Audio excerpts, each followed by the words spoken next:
हमारे अगर कुरुक्षेत्र की बात की जाए तो हमारे कुरुक्षेत्र में बहुत टूटी सड़कें थी और बिल्कुल कोई विकास नहीं था। बट जब से हमारे सुभाष सुधा जी यहाँ से विधायक बने, इन्होंने सड़कों पे बहुत अच्छा काम किया। हमारे यहाँ पे सिविल हॉस्पिटल है, वो 50 बेड का टूटा हुआ हॉस्पिटल होता था, अब विदेशी 100 बेड का हॉस्पिटल है और 100 बेड का और बनने जा रहा है। उनका काम बोल रहा है, उनका काम दिख रहा है और जनता उसी काम पर उसी पर वोट डालने जा रही है। और सीट आ रही है फिर विधानसभा में बीजेपी? देखो हमारा जो आइडिया है कि हम जो कार्य कर रहे हैं, हम जो देख रहे हैं 60 से 70 सीट हरियाणा के अंदर बीजेपी आ रही है। लोकसभा में भी तो नारा दिया था 400 पार होगा।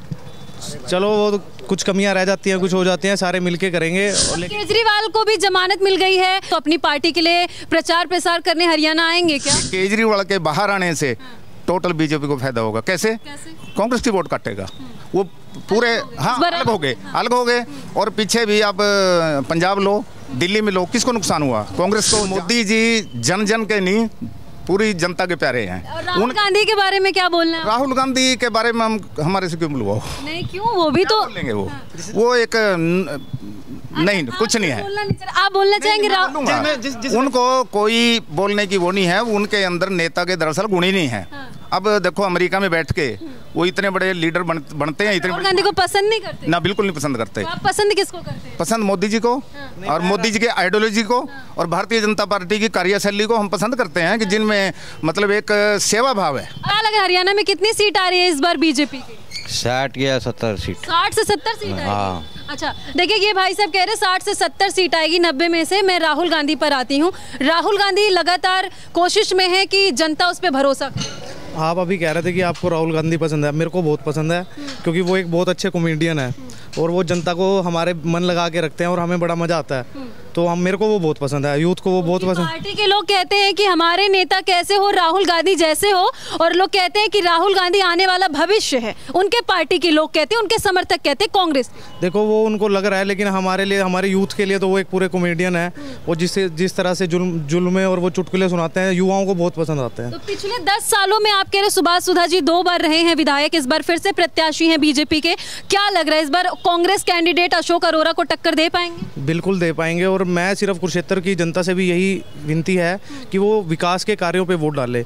जैसे हमारे पीपली से थर्ड गेट की रोड बनी, रेलवे रोड बनी, और जो एजुकेशन सिस्टम पे, स्पोर्ट्स के उन्होंने हर वर्क पे काम किया है। स्पोर्ट्स में हमारे यहाँ पे स्टेडियम है, उसके अंदर एलिवेटेड वो लगाया है।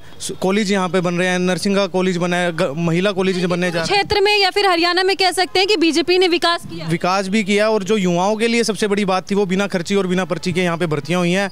एक घर में से बच्चे पढ़ के एक के घर में से 4-4 नौकरियां लगी हैं। आप गांव में जाओगे, पूछोगे तो सबसे हमारे युवाओं को क्या चाहिए? रोजगार चाहिए और बिना खर्ची और बिना पर्ची के चाहिए। हरियाणा में इससे पहले अगर अन्य पार्टी किसी की भी बात करे, सरकार रही हो या फिर उनका सत्ता रहा हो, तो उन लोगों ने कुछ किया था हरियाणा के लिए? हमारे अगर कुरुक्षेत्र की बात की जाए तो हमारे कुरुक्षेत्र में बहुत टूटी सड़कें थी और बिल्कुल कोई विकास नहीं था। बट जब से हमारे सुभाष सुधा जी यहाँ से विधायक बने, इन्होंने सड़कों पे बहुत अच्छा काम किया। हमारे यहाँ पे सिविल हॉस्पिटल है, वो 50 बेड का टूटा हुआ हॉस्पिटल होता था, अब विदेशी 100 बेड का हॉस्पिटल है और 100 बेड का और बनने जा रहा है।